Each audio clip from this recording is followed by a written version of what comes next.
इंसाफ कहे इमरान खान, तो चली है अब तहरीक के होगा ठीक ये प्यारा पाकिस्तान। दिल में उन्नीयत साफ पाकिस्तान अटक तैयार हो, इंतजार की घड़ियां अब खत्म।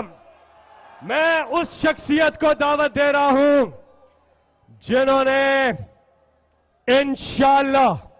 इंशाल्लाह आज से चंद हफ्तों के बाद एक बार फिर वजीर आजम पाकिस्तान का हल्फ उठाना है। मंजिल करीब है पाकिस्तान। मोबाइल फोन निकाल लीजिए, लाइट्स ऑन कर दे। जहां तक मेरी आवाज जा रही है मिलकर इस्तकबाल करेंगे। बाएं जानिब, बाएं जानिब, दाएं जानिब, वहां पीछे, पीछे तक एक साथ मिलके हम बुलाएंगे अजीम कौम के अजीम लीडर। पाकिस्तान की आन है आप, पाकिस्तान की शान है आप, पाकिस्तान की जान है आप, पाकिस्तान की पहचान है आप। इंपोर्टेड हुकूमत के लिए तूफान है आप, पाकिस्तान के कप्तान है आप, पाकिस्तान के खान है आप, इमरान खान है आप।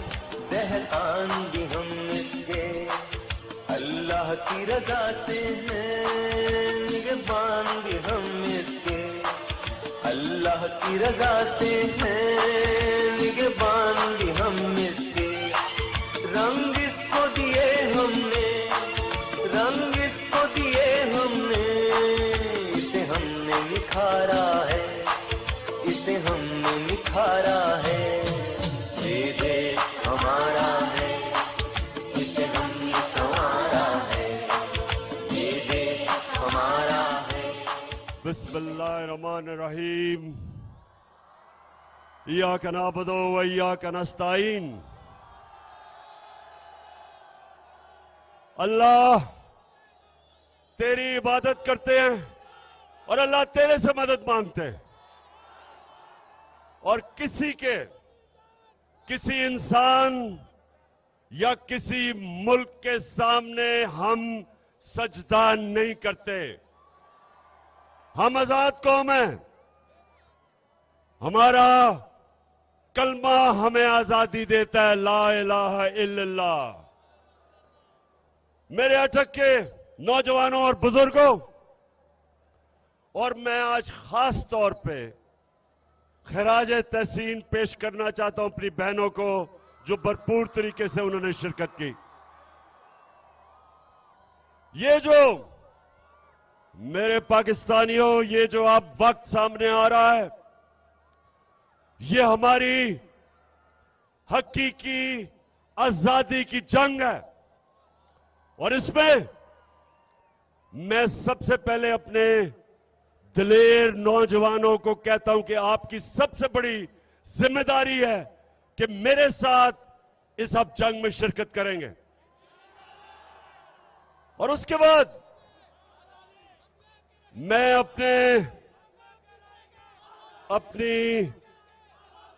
अपनी ख्वातीन को, अपनी बहनों को, सबको कहता हूं कि आपने शिरकत करनी है। जिस तरह तहरीके पाकिस्तान में हमारी ख्वातीन ने शाना बशाना हमारे मर्दों के साथ उस तहरीक में शिरकत की थी। मेरे पाकिस्तानियों, ये हमारे मुल्क पे एक फैसला कुन वक्त है। बहुत बड़ा फैसला होने जा रहा है कि क्या हम एक आजाद मुल्क बन के रहेंगे या ये अमरीकनों के गुलामों की गुलामी करेंगे। ये फैसला कुन वक्त है। मैंने फैसला किया है कि ये पॉलिटिक्स नहीं, ये जहाद है। मैंने ये फैसला किया कि मैं किसी सूरत, जब तक अल्लाह ने मुझे जिंदा रखा, मैं कभी इन चोरों को, डाकुओं को, गुलामों को कभी कबूल नहीं करूंगा।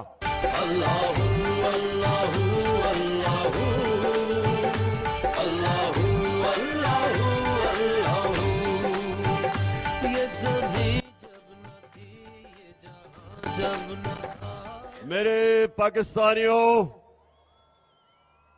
मेरे अटक के गयूर शहरियों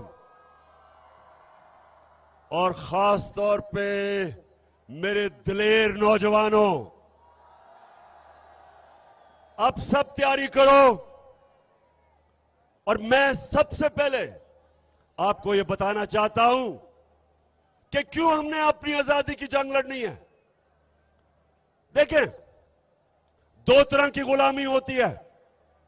नौजवानों, अब मेरी गौर से बात सुनना है, और खास तौर पर मेरी बहनों, क्योंकि आपने अपने बच्चों को इस चीज ये बात बतानी है।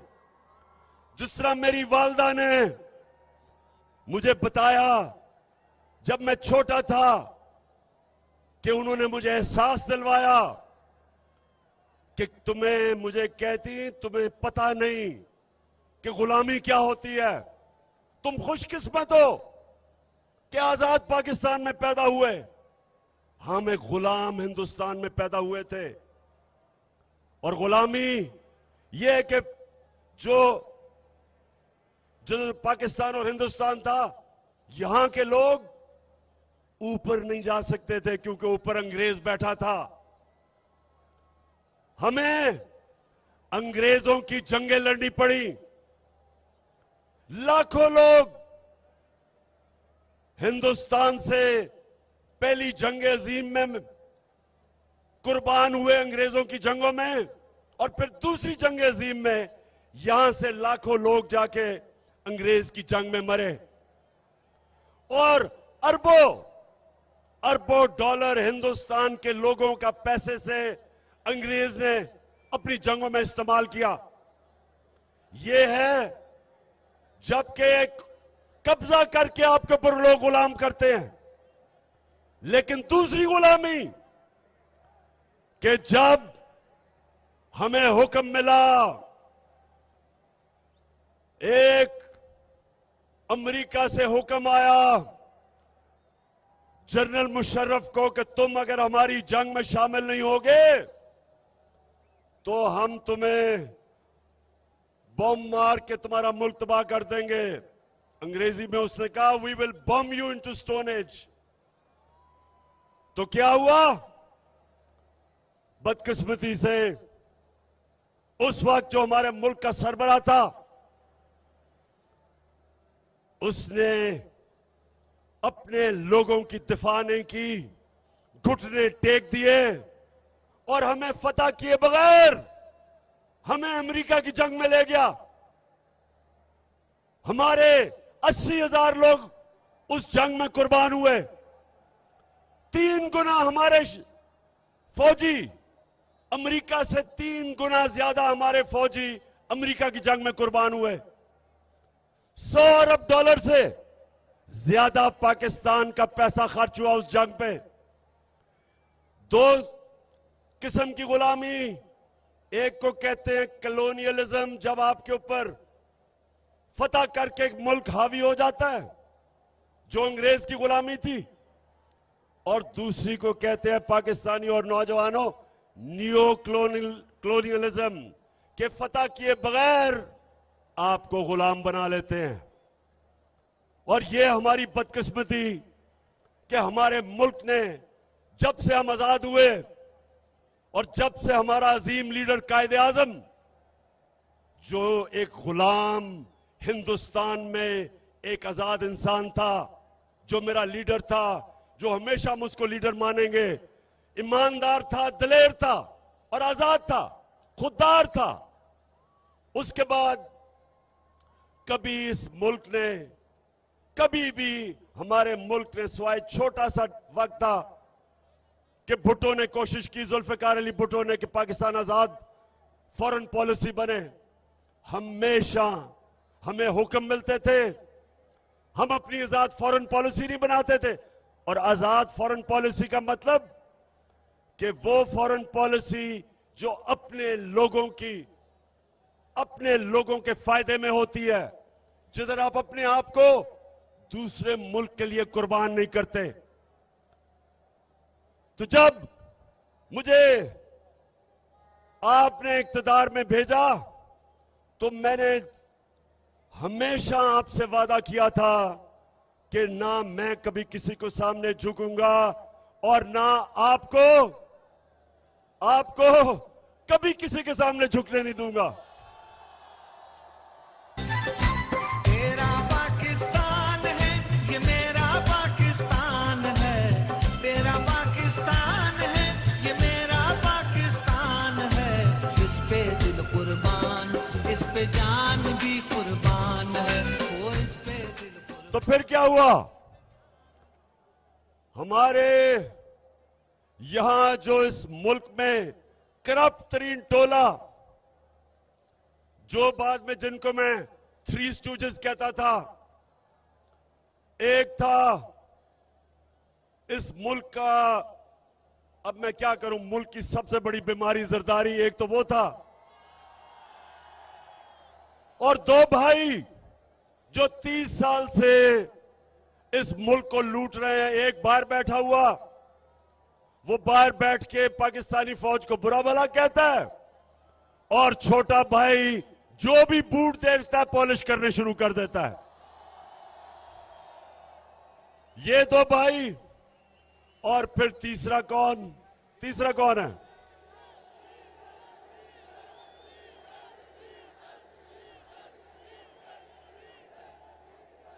तीसरा जो 30 साल से इस्लाम को बेचता है। अच्छा, अब ये सुने, नौजवानों ये जरा सुने। अच्छा, इसने भी जब इक्तदार मिला तो एक दीनी आदमी, आपने समझा होगा कि वो एजुकेशन की मिनिस्ट्री लेगा। जो रहमतुल आलमीन अथॉरिटी मैंने बनाई थी कि सीरत नबी मेरे नौजवानों को, बच्चों को पढ़ाई जाए, चलो वो ले ले। उसने वो नहीं ली, उसने NHA लिया, यानी कि सड़कों की मिनिस्ट्री ली, जिसमें पैसा बनता था। अच्छा, तो नौजवानों, इन्होंने मिलके, इन थ्री स्टूजेस ने मिलके इन्होंने क्या किया, बताएं जरा क्या किया? इन्होंने यहां साजिश की, अमेरिकनों ने इनके साथ मिलकर, और अमेरिकनों नहीं है, जो बाइडेन एडमिनिस्ट्रेशन है, इन्होंने मिलकर यहां इनके साथ साजिश की। इन्होंने हमारे लोगों को अमेरिकन एम्बेसी में बुलाया, उनको तैयार किया, और उसके बाद एक डोनाल्ड लू, एक अमेरिकी अंडर सेक्रेटरी, उसने बुला के हमारे एम्बेसडर को अमेरिका में कहा कि अगर आप इमरान खान को इस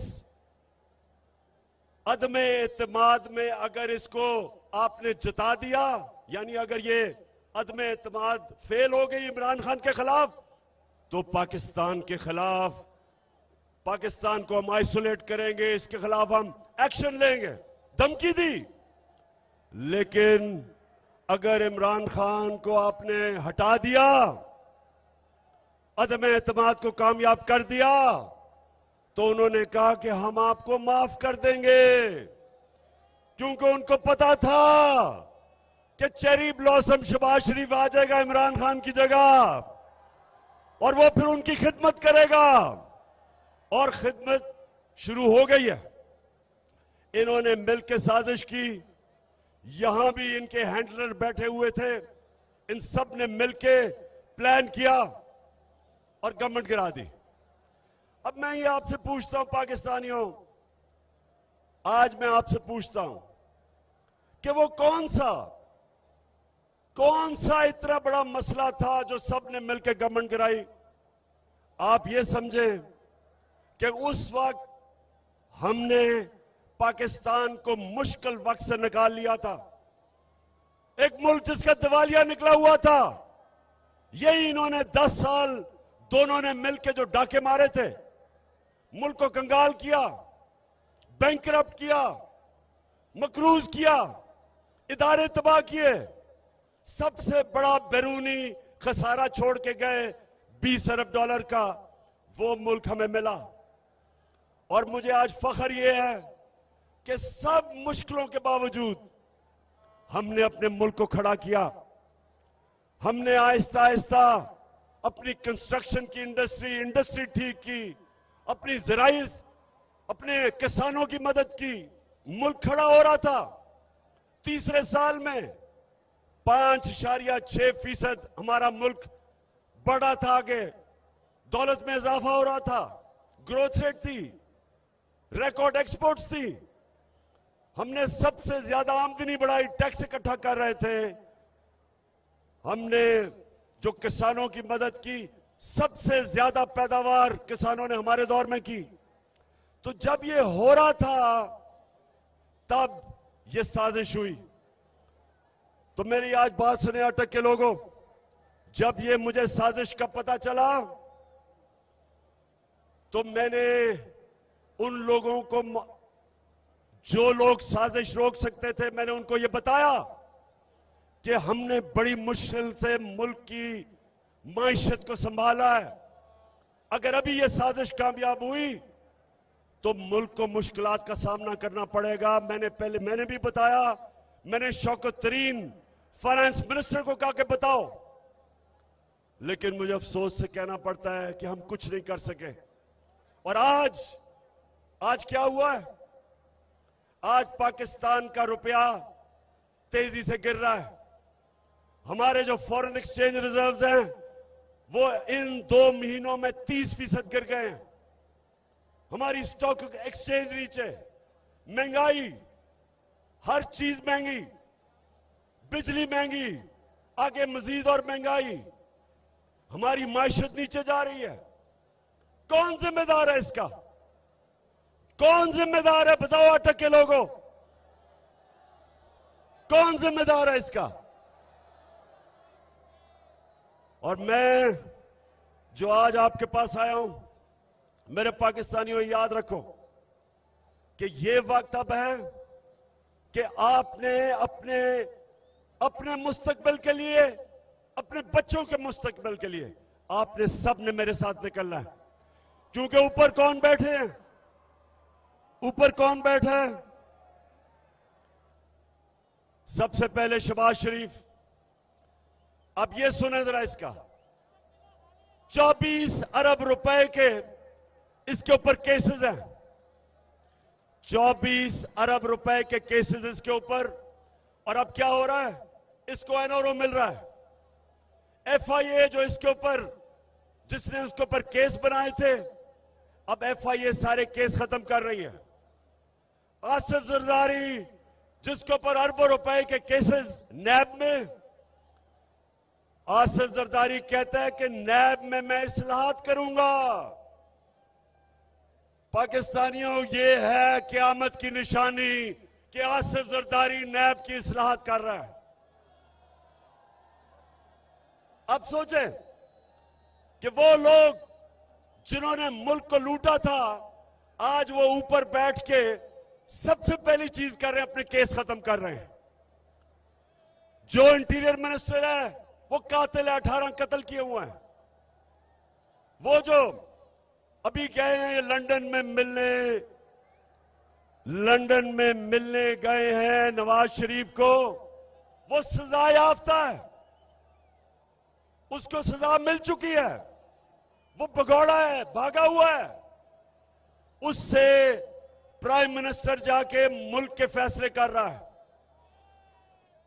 और जो उसकी बेटी है नवाज शरीफ की, वो भी सजा याफ्ता है, उसको प्रोटोकॉल मिल रहा है प्राइम मिनिस्टर का। उसके पीछे रेंजर्स और पुलिस फिर रही है, जिसको सजा दे चुका है हमारा सुप्रीम कोर्ट, और वो बेल पे है, जमानत पे है।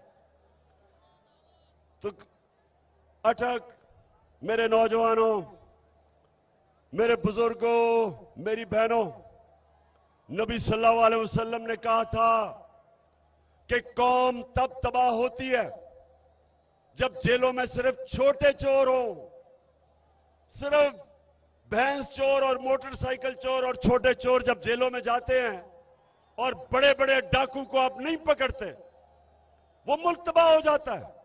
ये आपके सामने मुल्क तबाही की तरफ जा रहा है।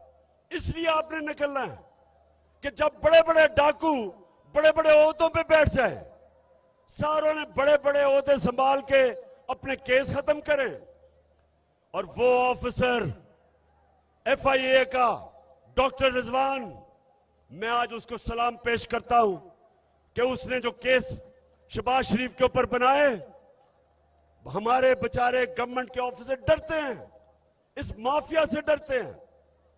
कितने लोग हैं जो इन्होंने मरवाए हैं।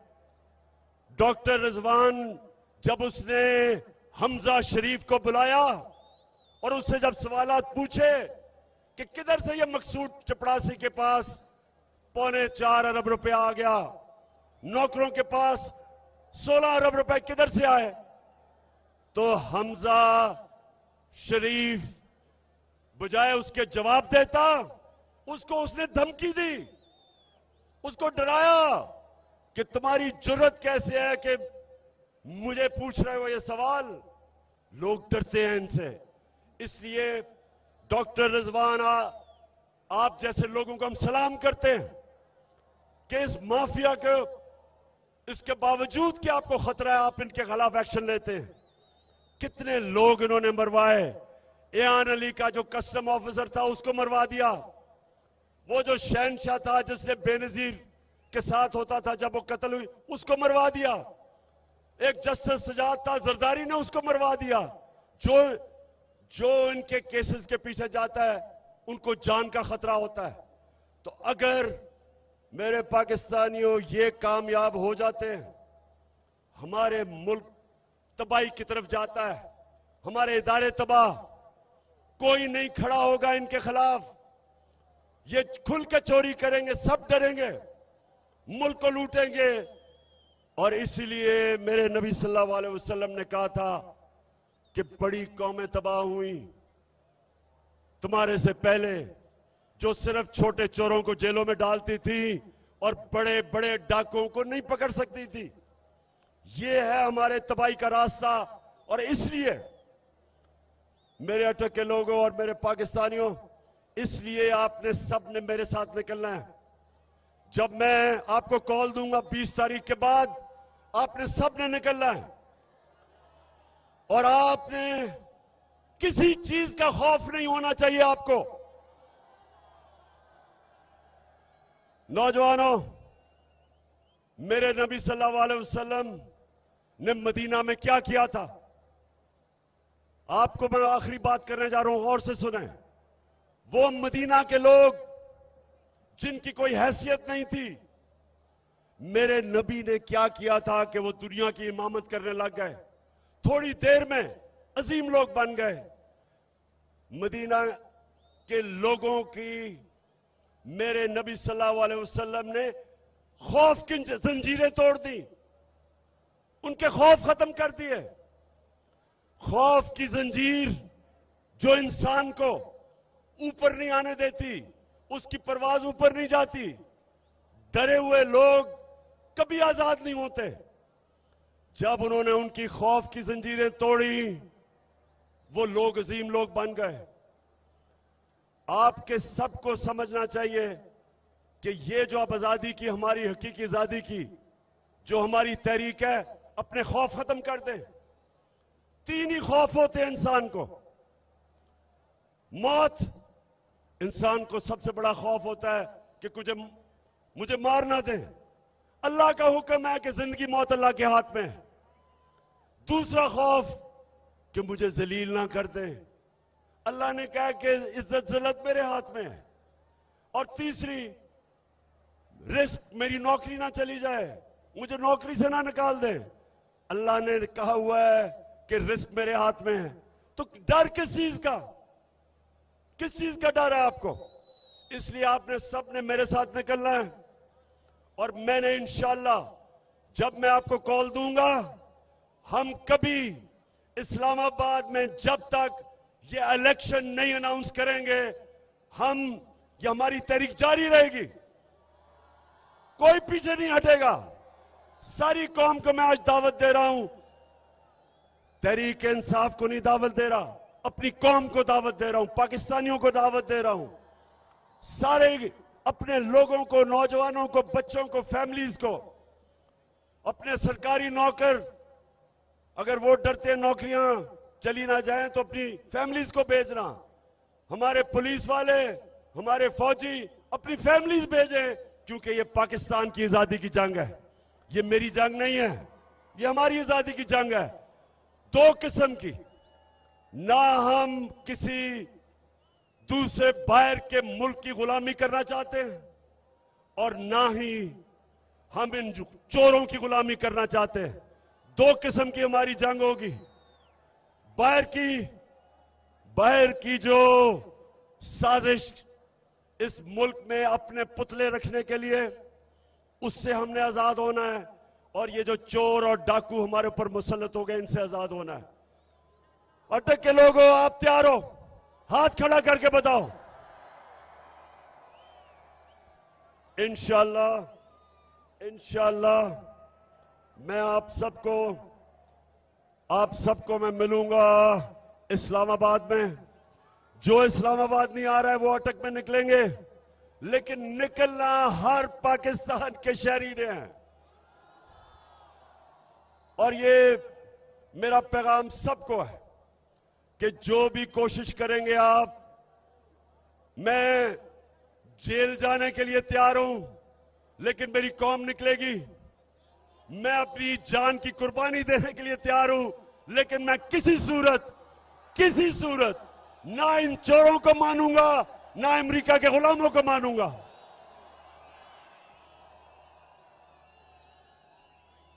अटक के लोगों, आज जिस तादाद में आप निकले हो, और जो मेजर साहब आपको, अमीन असलम आपको और जुल्फी बुखारी आपको, सबको, और जितने भी उन्होंने भी ऑर्गेनाइज किया है, मैं सबको खराज तहसीन पेश करता हूं। सिर्फ आपने ग्राउंड बोर्ड थोड़ा और पीछे करते तो और लोग आ सकते थे, बाहर भी इतने ज्यादा लोग हैं, लेकिन आज मैं आप सबको खराज तहसीन पेश करता हूं। और इंशाअल्लाह आपकी और मेरी अब मुलाकात इस्लामाबाद में होगी। पाकिस्तान जिंदाबाद। दिल में हो नीयत साफ, तो हो इंसाफ।